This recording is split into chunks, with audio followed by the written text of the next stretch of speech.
สวัสดีทุกคนด้วยนะครับ ตอนนี้ผมอยู่ในเซิร์ฟเวอร์เทสนะครับ เป็นเซิร์ฟเวอร์เอาของเข้าก่อนที่จะนำเข้าเซิร์ฟหลักนะครับ ก็ประมาณว่าโชว์ดาวจะมีของมาใหม่ก่อนอะไรเงี้ย โดยจะอัปเดตวันที่16เมษายนนะครับ อัปเดตที่ทุกคนจะได้เห็นนี้นะอืมก็ในส่วนของโชว์ดาวนะครับที่อัปเดตก็คือจะมีในเรื่องของเจ็ดใหม่จะทำให้เล่นง่ายขึ้น ขอไม่แปลทั้งหมดกันนะมันเยอะอาจจะมีเจดใหม่นะครับมา2เจดแล้วก็จะมีการเพิ่มออฟรองมา2ออฟนะครับโดยเจดใหม่นะครับจะมีชื่อว่า Forsaken Force นะครับอันนี้มันยังบั๊กอยู่นะความสามารถแล้วก็ Temperate Force นะครับอ่าความสามารถของเจด Forsaken Force นะครับก็คือเจดตัวนี้จะทำให้ความแรงธาตุของเรานะครับลดไป50%ซึ่งในกรณีที่เล่นเซตธาตุนะครับถือว่าเจ็บหนักมากเลย และนะครับจะเพิ่มดาเมจ100%เลยนะครับอืมก็ถือว่าเอ่อเจดอันไหนที่ไม่ได้เล่นธาตุนะครับก็จะแรงไปเลยนะครับเพิ่มดาเมจ100%เลยถือว่าเยอะมากๆเลยนะครับต่อมาเป็นเจดสีม่วงนะครับเชเวอร์เรดฟอร์สนะครับ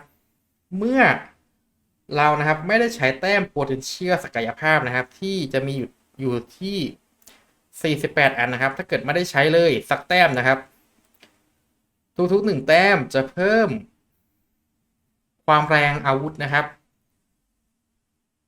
ความแรงอาวุธระยะประชิดนะอันละแต้มละ3.6%หรือคือถ้าเกิดเราไม่ได้ใช้ทั้งหมดเลย48แต้มเนี่ยเราจะได้ดาเมจเพิ่มมา173%นะครับอ่ะก็ผมมองว่าอาจจะไม่ค่อยคุ้มนะครับในบางเซตนะก็คือห้ามอัพ potential เลยเนี่ยแต่ละเส้นของ potential มันก็มีอันดีๆทั้งนั้นเลยนะครับในสุดสายเนี่ย เวนซาว่าเป็นของพวกปืนนะแต่เนี่ยมันจะจากที่ผมอ่านนะครับมันเพิ่มอาวุธระยะประชิดเท่านั้นนะก็ปืนก็ไม่รู้จะได้ใช้ป่ะนะครับเจ็ดนี้แต่เจ็ดสีทองเนี่ยน่าจะได้ใช้นะครับถือว่าโอเคเลยกับดาเมจท่าที่ลดลงไปแต่เพิ่มดาเมจมา100%เนี่ยต่อมาในส่วนของออฟรองนะครับที่ถูกเพิ่มเข้ามาใหม่นะแล้วก็ถือว่าเป็นเมคานิกใหม่ด้วยก็แล้วกันนะก็คือโอกาสติดครินั่นเองนะครับอ่า แล้วก็อีกอันหนึ่งนะครับจะเป็นคริดาเมจนะก็คือดาเมจจากคริติคอลจะแรงขึ้นอ่าใครดูมาถึงตรงนี้แล้วนะครับก็จะเห็นว่าทางเกมเขาได้เหมือนปรับให้เหมือนเกม MMO มากยิ่งขึ้นนะก็จะมีเรทติดคีย์นะครับโดยเรทเนี้ยมันจะไม่ค่อยเยอะสักเท่าไหร่นะครับเดี๋ยวผมขอเปิดเจ็ดในเซิร์ฟเทสให้หมดก่อนเลยแล้วกัน ตัวที่ผมจะนำเอาไปเทสนะครับจะเป็นจำพวกปืนนะครับเพราะว่าอะไรปืนนะครับมันมีจำนวนฮิตที่เยอะกว่าแล้วเรทติดคีย์มันก็จะเยอะกว่านะครับสิ่งที่ผมหมายถึงก็คือตัวละครไหนที่สามารถทำดาเมจได้รัวๆนะครับก็จะมีโอกาสติดคริมากยิ่งขึ้นนะโดยในคลิปนี้ผมขอแนะนำขอลองเล่นเป็นตัวละครเทียนหายละกันผมก็ไม่รู้ว่ามันเก่งหรือไม่เก่งนะสำหรับคริติคอลกับคริบูทนะ ผมจะลองอันที่ผมนึกออกในเซิร์ฟเทสก็สามารถลองผิดลองถูกได้นะครับเซตที่ผมใช้นะครับก็จะประมาณนี้แล้วกันนะสำหรับปืนสแวมนะครับปืนรังผึ้งนะก็เดี๋ยวขอทำออฟเจ็ตให้มันดีกว่านี้ก่อนละกัน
อัปเดตที่ผมได้ก็จะมีประมาณนี้นะครับ ก็จะมีเป็น Windfall 1นะครับ อันนี้ลืมตีเปอร์เซ็นต์นะ Windfall 1อันร่วมทางนะครับ แล้วก็ Attack โจมตีแล้วที่เหลืออีก2อันครับเป็นอันใหม่นะ โดยอันใหม่เนี่ยเรทในการติดคีย์มันดูจะน้อยไปนิดนึงนะครับ โดยถ้าเกิดไม่นับ Windfall นะครับไม่นับร่วมทางเนี่ยมันจะอยู่ที่ 3% นะครับ ถ้าบวก Windfall ด้วยก็บวกไป 1.5 นะครับ ก็จะได้เป็น 4.5 ต่อ 1.7 นะครับก็น้อยเลยโดยคริดาเมจนะครับจะตันอยู่ที่ 25% เลยนะครับ ซึ่งเยอะมากๆเลยนะครับ แต่ตัวโอกาสในการติดคีย์ผมมองว่ามันน้อยไปหน่อยนะจะใช้แบบนี้ทุกอันเลยนะครับผมลืมทำช่องท้ายนะครับ ขอทำเพิ่มแป๊บหนึ่งเดี๋ยวมาดูสแตทโดยรวมกันนะครับ ว่าจะมียังไงบ้างนะ โดยคริเรทนะครับที่ผมสามารถทำได้นะก็คือ30ตีไป32%นะครับ โอกาสติดก็น้อยกว่าครึ่งผมเลยแนะนำว่าให้ใช้ตัวละครที่มีความสามารถตีรัวๆนะครับ รวมถึงอันติด้วยนะแล้วคริดาเมจที่ผมสามารถทำได้นะครับก็คือ373%นะครับ ซึ่งตัวเลขเนี่ยถือว่าเวอร์มากเลยนะหรือจะใส่ครึ่งหนึ่งก็ได้นะครับ แต่ว่าในเซอร์เพสนะผมขอลองเป็นของใหม่ก่อนแล้วกัน ครึ่งหนึ่งเป็น Attack กับโจมตีบอสครึ่งหนึ่งเป็นคริดาเมจนะครับ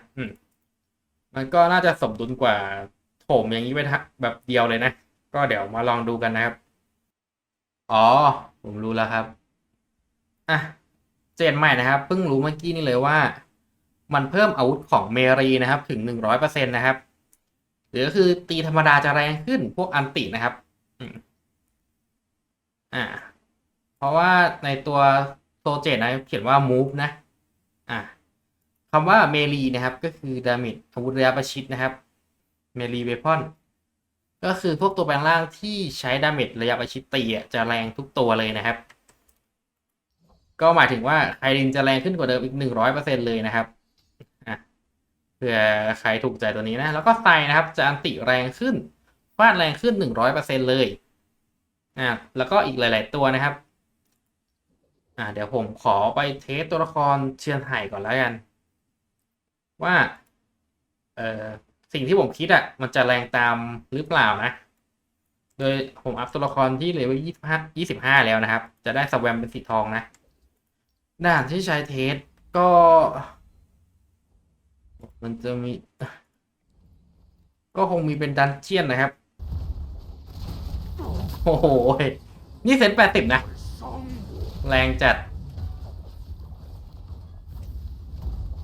ตอนนี้เซนบอส90แล้วนะครับ อันนี้คือความสามารถของคลิดาเมจนะครับคลิดาเมจเปิดเซนค่าไปนิดนึงนะธนูน่าจะแรงนะครับ แต่ว่าธนูจำนวนฮิตมันน้อยนะครับ ก็เลยตอนติดมันก็จะแรงนะครับมันยิงทีละ3 นัดนะครับ ชุดหนึ่งก็9 นัดมาแปลงร่างตู้บอสกันดีกว่า ตอนเนี้ยบอสเซนเท่าผมแล้วนะไม่คิ49,000นะครับ45,000แฮร์รี่ครับ130,000ครับเซนบอสเท่าผมนะ แต่ว่าคีมันไม่ได้ติดทุกรอบนะเนี่ยตีธรรมดาคลิกขวา56,000อันนี้บอสเซนเท่าผมเหมือนกันนะเซน100เหมือนกันนะครับ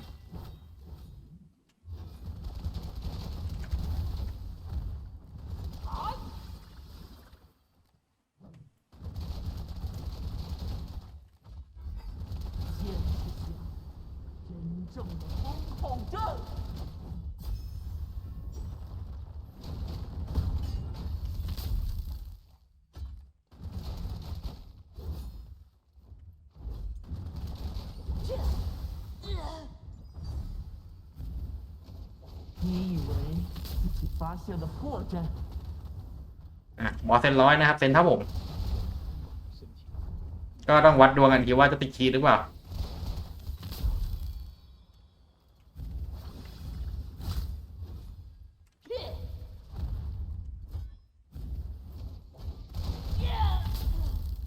ดาเมจเท่าไหร่มองไม่เห็นเลย เลขมันบังอะ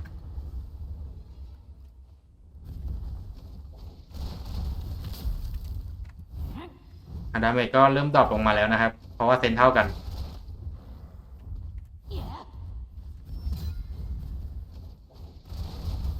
ประมาณ15,000ป่ะ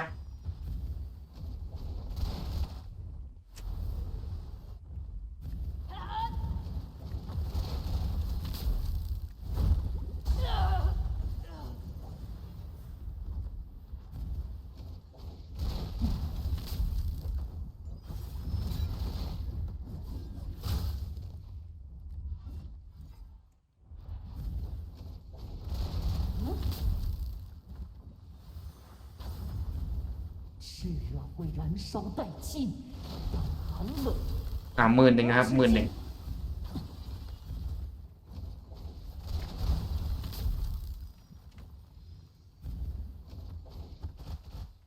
บอลหลุดแมป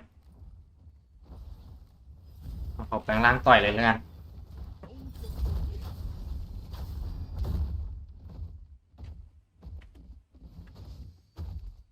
หลุดอีกแล้วอ่ะ ไม่ติดคีย์นะโอ้เมื่อกี้ติด100,000โอ้แสดงว่าคลีดาเมจเนี่ยมันแบกเยอะจัดเลยนะ เพราะว่าเรติดคีย์ผมมันน้อยอ่ะ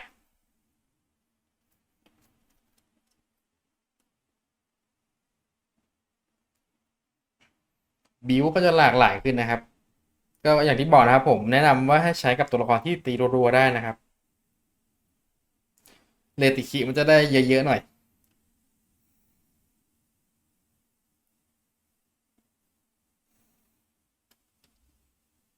แต่ถ้าเกิดให้ผมมองความคุ้มค่านะผมมองไปทางอาวุธระยะไกลมากกว่าอาวุธระยะประชิดนะครับ ก็คือ7เนี้ยจะไม่ได้ทำงานนะครับ ในอาวุธระยะไกลเพราะเนี้ยเพิ่มระยะประชิดนะครับ ก็เหมือนว่าไคลินนะครับจะแรงขึ้นนะครับ ถ้าเกิดทางเกมกลับมาอย่างนี้นะ แล้วก็หลายตัวละครเลยที่สามารถใช้สกิลตีได้อะเยี่ยวชาญนะครับ ปั่น F แรงด้วยนะ แล้วตอนนี้มันถูกบัฟมาตอนเลเวล21นะครับ ก็จะเพิ่มความแรงกว่าเดิมนะ อืมโอ้ตอนนี้ทำคลิมานะครับ ก็น่าเล่นหลายตัวเลยนะ แต่ว่าพวกออฟรองนะครับ Thunder Scorching เนี่ย มันไม่สามารถติดคลิได้นะครับ เพราะว่ามันเหมือนเป็นสถานะนะ พวกอาวุธที่ติดคลิได้นะครับ ก็จะเป็นพวกอาวุธระยะไกลอาวุธระยะประชิดประมาณนี้นะครับ ก็เหมือนเพิ่มประสิทธิภาพให้กับตัวการตีธรรมดาของเราอะมากยิ่งขึ้นนะ แต่คีย์เรทผมหักคะแนนนิดนึงแล้วกันเพราะว่าเรทมันน้อยไปนะ ถ้าเกิดไม่มีวินฟอร์นะครับ มันน่าจะได้ประมาณ20%น่ะ ซึ่งมีโอกาส80%ในการตีไม่ติดอ่ะหลังที่จากได้ทำคลิปไปเชียนไห่ไปนะก็ยังสงสัยอยู่เหมือนกันว่า ถ้าเกิดตัวละครที่นับว่าเป็นดาเมจกายภาพที่แรงที่สุดนะ เช่นไคลินเนี่ย แล้วมันมีติดคริติคอลเนี่ย มันจะแรงแค่ไหนนะ โดยผมไม่แน่ใจนะครับ Critical Damage เริ่มต้นอ่ะ มันมาที่150%เป็นอย่างนี้ทุกตัวละครก่อนนะ เดี๋ยวดูก่อนCritical Damage นะครับ เริ่มต้นเขามีถึง150%เลยแม้ว่าจะไม่ได้ใส่ Off Critical Damage นะครับ ผมจะใส่เป็นแบบนี้นะครับ เป็น Attack กับ Critical Rate นะครับ ผมจะดันไว้ที่32%ซึ่งถ้านับเป็น Damage อันติโอกาสติดน้อยมากเลยนะ เพราะว่าเราจะได้ฟันแค่ฮิตเดียวนะครับ ตอนแพรี่แล้วก็มีเงามาด้วยนะครับ ถ้าเกิดเงาติดคีบวกกับตัวละครตัวนี้ที่มันถูกบัฟขึ้น ก็อาจจะแรงขึ้นนะครับ แล้วผมใส่เจดทองนะครับที่ชื่อว่า f o r s a k e n Force ด้วย อันนี้จะทำให้ดาเมจตัวอันตินะครับ เป็นดาเมจอาวุธระยะประชิดนะ แรงขึ้นอีก100%เลย ซึ่งถ้าเกิดมองไม่เห็นภาพนะครับ ตอนคูริโอมาเนี่ยมันจะมีออฟนี้อยู่นะครับ เพิ่มดาเมจอาวุธ 24%ซึ่งไอ้ตอนนั้นมันก็เยอะมากแล้วนะ24%เนี่ยแต่อันเนี้ยมันเพิ่มมาถึง100%เลยนะครับ เรียกได้ว่าเยอะมากๆเลยนะครับแล้วทีเนี้ยจะเห็นว่าผมไม่ได้ใส่เจตที่ชื่อว่าโซดาวิ่งนะครับที่เด้งเลือดนะเพื่อที่ว่าผมจะเอาอันติของไคลินให้แรงขึ้นนะผมต้องใช้เป็นออฟลองที่แพรี่เพิ่มเลือดนะครับผมจะใส่ไว้ที่600นะครับบวกกับ potential ตอนแพรี่ดอทนะครับแพรี่ดอทอีก10%ก็ประมาณ800หน่วยนะที่สามารถฝืนเลือดได้นะครับจะใส่ไว้ประมาณนี้นะครับเดี๋ยวไปเล่นให้ดูกันเลยนะครับเป็นดันเจียนเหมือนเดิมแล้วกัน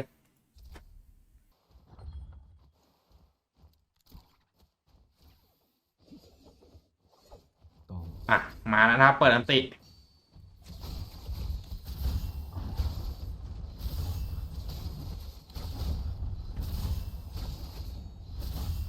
ไม่ติดขี้เลยสักดอกคุ้มไม่ได้เล่นอย่างเงี้ย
เมื่อกี้ติดเนี่ยเป็นแสนเลยมันดูยากน่าจะติดนะเมื่อกี้แสนเท่าไหร่ผมไม่มั่นใจนะแต่เรทมันน้อยไปหน่อยก็ไม่รู้ว่าถ้าเกิดเล่นเป็นธรรมดามันจะคุ้มกว่าหรือเปล่านะเพราะว่ามีเจ็ดนี้เพิ่มเข้ามาหรือจะใส่ไว้สัก10%ก็ได้นะที่ผมคิดไว้นะครับก็มีโอกาสนิดนึงดีกว่าไม่มีโอกาสเลยคิดเห็นว่าไงกันบ้างครับว่ามันเหมาะหรือเปล่านะเพราะว่าตัวเนี้ยมันจะได้แพรี่ฟันแค่ฮิตเดียวนะครับแล้วก็มีเงาตามหลังอีก1 ฮิตอันนั้นก็ติดขีดได้นะเมื่อกี้ผมเห็นละลืมบอกนะครับเจ็บของอาวุธนะครับได้ถูกเพิ่มเข้ามาด้วยนะครับจะมีเป็นของพาร์ทเอ่อของเฮงซอสอีกอันหนึ่งเป็นขอดูแบบนะลืมนะครับมาทำคลิปอ๋อเฮงซอสเสร็จแล้วก็เป็นของวิปซอสนะครับเป็นของไซนะสำหรับในโชว์ดาวนะครับก็จะเป็นพวกนั่งตีนะครับของทั้งหลายแต่ว่าอันที่มันมาเด่นที่สุดนะครับก็คืออันของอูเฉินนะครับคือไทชิแฟนนะครับอ่ะปกติความสามารถมันจะเป็นการสะสมธาตุเฉยๆใช่ไหมแบบของช่องล่างสุดนะครับแต่ว่านะครับของอูเฉินเนี่ยมันแตกต่างไปคือต้องบอกว่าทำมาน่าเล่นมากเลยก็คือความสามารถแรกนะครับคือการสะสมธาตุนะครับแน่นอนมันช่องล่างมันต้องมีอยู่แล้วสะสมธาตุต่อมาเมื่อเรานะครับนั่งตีเจ็ดไทชินะครับมันต้องนั่งตีนะนั่งตีถ้าเกิดการคริติคอลนะครับการโจมตีครั้งถัดไปจะทำให้เกิดหยินหยางนะครับอ่าก็คือเซตที่ผมเอามาเล่นนะครับ ก็จะเป็นเซตเพิ่มดาเมจกับตัวอาวุธนะครับ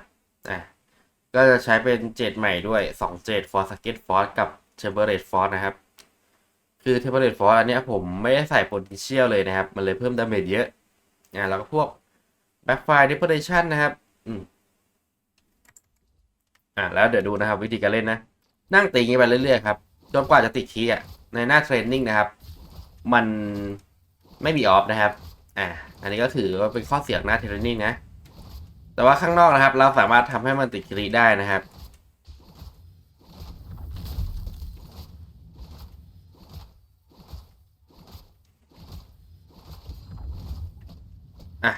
เจ็ดนะครับมันจะมี1 7เนี่ยเอ่อเพื่อเพิ่มโอกาสในการติดขีนะครับที่ชื่อว่าโบลแบบนี้โบลมัดเนี่ยโบลเอฟฟอร์ดนะครับอันนี้นะก็คือเมื่อเราตีข่าวเนี่ยมันจะมีสายฟ้าผ่าลงมาถูกปะแล้วทีเนี้ยมันก็มีโอกาสติดขีไงก็ให้เราทำนั่งตีไงไปเรื่อยๆนะครับยินอย่างมันก็จะมีโอกาสออกมานะครับเรทมันน้อยนะครับเลยเนี่ย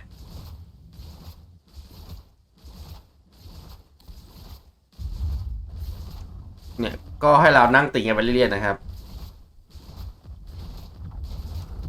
มันดูปั่นดีนะครับ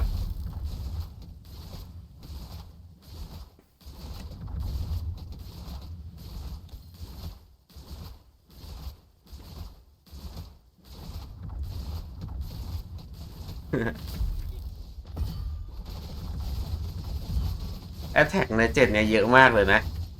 ไอ้พวกเจนใหม่เนี่ยดูดิดูเลือดบอสดินี่ผมตีธรรมดาเนี่ยแล้วแอนิเมชันมันไวด้วยดูดิ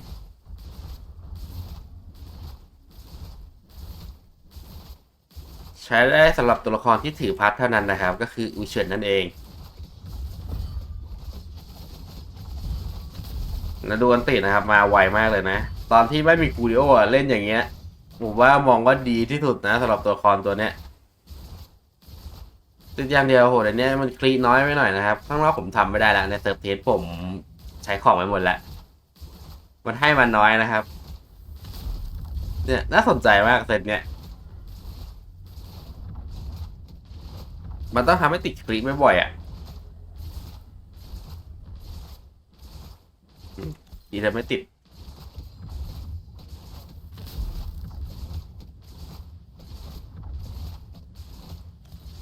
ติดน้อยติดน้อยนี่ถ้าเกิดมันติดคีรัวๆนะครับยินหยั่งก็จะขึ้นมาซ้อนกันจนแหลกเลยก็ว่าได้ ลองมาเล่นกันดูนะเต้นเนี้ยตอนมานะครับเผื่อใครมีเจตนะครับมันดาเมจมันรัวมากอะดูดิไม่ใช่ไม่แรงนะครับดูเลือดบอสนะครับดูแล้วมันทำได้รัวด้วยไงอันนี้คือผมแทบไม่เกิดยินอย่างเลยนะเพราะว่าในเทรนนิ่งอะมันไม่มีออฟลองถ้าเกิดข้างนอกนะครับมีออฟลองก็จะมีแบบเรทในการติดคีย์นะครับ30 ถึง 40%นะครับแล้วแต่การทำออฟนะแต่ว่าขอให้อยู่สัก20%ก็พอเซตเนี้ยเพราะว่าดาเมจมันรัวมากดูดิขอให้ติดคีย์แล้วเดี๋ยวยินอย่างมันจะเกิดนะครับตัวที่ทำให้ยินอย่างเกิดเยอะที่สุดก็คือเป็น7อันที่ผมแนะนำให้ใส่นะก็คือโบเอฟฟอร์ดนะครับเมื่อเราตีข่าวนะมันจะมีสายฟ้าลงมาผ่านะครับแล้วในเซตเนี้ยมันจะผ่า2 ครั้งนะและ2 ครั้งนะถ้าเกิดมันติดคีย์ยินอย่างจากตัวเจดทันชีเนี่ยมันจะมารัวๆเลยนะครับอันนี้ก็เป็นเซตที่ผมลองบิวไว้นะครับไม่รู้ดีเปล่านะแค่มันดูน่าสนใจดีนะครับในเซตเนี้ยยินอย่างมันรัวมากอะดีเมนเซิร์กผมลืมใส่เป็นพิษนะครับให้ใส่เป็นพิษนะดีเมนเซิร์กในหน้าเทรนนิ่งมันชอบเปลี่ยนมั่วเพราะว่าอันพิษจะได้ดาเมจ20%เนี่ยเล่นง่ายเลยผมว่าในการเล่นจริงนะครับก็เรามีอันตีของอุยเฉิดนะครับเราไม่ต้องกลัวโดนบอสตีขนาดไหนก็ได้นะเดี๋ยวมันจะปักให้บอสนิ่งนะครับแล้วเซตเนี้ยมันได้อันตีไวด้วยแรงเลยเนี่ยดูดิดูเลือดบอสดิเห็นไหมเลือดบอสโอ้โหมันรัวนี่ขนาดไม่ค่อยติดจินอย่างนะเนี่ยยังเลือดบอสยังลงขนาดเนี้ยโอ้รัวผมอยากรู้ว่าอันติมันสามารถติดกี่ได้ปะน้องฟอร์ดลองดูหน่อยนะ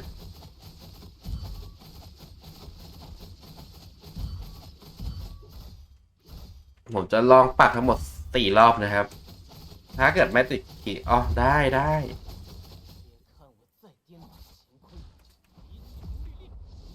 อันเตอุเฉิดสามารถติดขีได้นะครับเนี่ยแล้วพอมันติดขี ก็จะเกิดยินหยางนะก็คอมโบกันไปเลยนะครับเนี่ยนั่งตีกันไปเรื่อยแล้วก็ปากกันติไปนะยินหยางมันจะรัวอาจจะรัวจนแหลกเลยนะครับอ่ะจะได้เลยในนี้น้อยนะครับ ปรับไม่ได้จะได้ไม่งั้นจะเล่นให้ดูนะครับเล่นให้ดูได้แค่เนี้ยเป็นการแนะนำเจดอะตอนวันมาก็ลองไปใช้ดูนะครับ แล้วออฟลองอะให้ใช้เป็นอันแรกเป็นวิดฟอลร่วมทางนะครับร่วมทางเท่านั้นเลยอ่ะต่อมานะครับอันที่สองเป็น Attack และอีกสองอันนะครับที่เหลือเป็นอันใหม่นะคลิเรทในการติดขีดแล้วก็คลิดาเมจนะครับหรือถ้าเกิดใครที่ไม่ได้เล่นออฟแดงนะครับไม่อยากหาก็ให้ใส่เป็นโจมตีบอสแทนหรือว่าใส่เป็นเมลีแอทแทกแทนนะมันจะทำให้ตัวนั่งตีของเราแรงขึ้นแต่ใส่เป็นโจมบอสไปดีกว่าทำเป็นจูบอสนะถ้าเกิดใครเล่นเป็น4ออฟขาว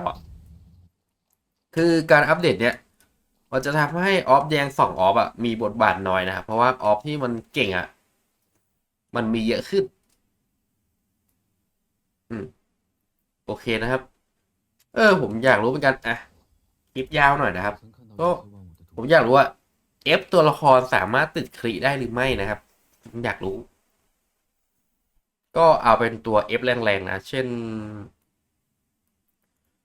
เทสซาแล้วกันผมอยากรู้ว่ามันติดขีได้เปล่าพอติดได้นะครับแรงด้วยสายสกิลคงถูกใจแน่นอนนะครับเซตเนี้ยเสียบแปลกไว้หน่อยนะครับอาจจะไม่ค่อยสบายทำคลิปพลวัตเนี่ย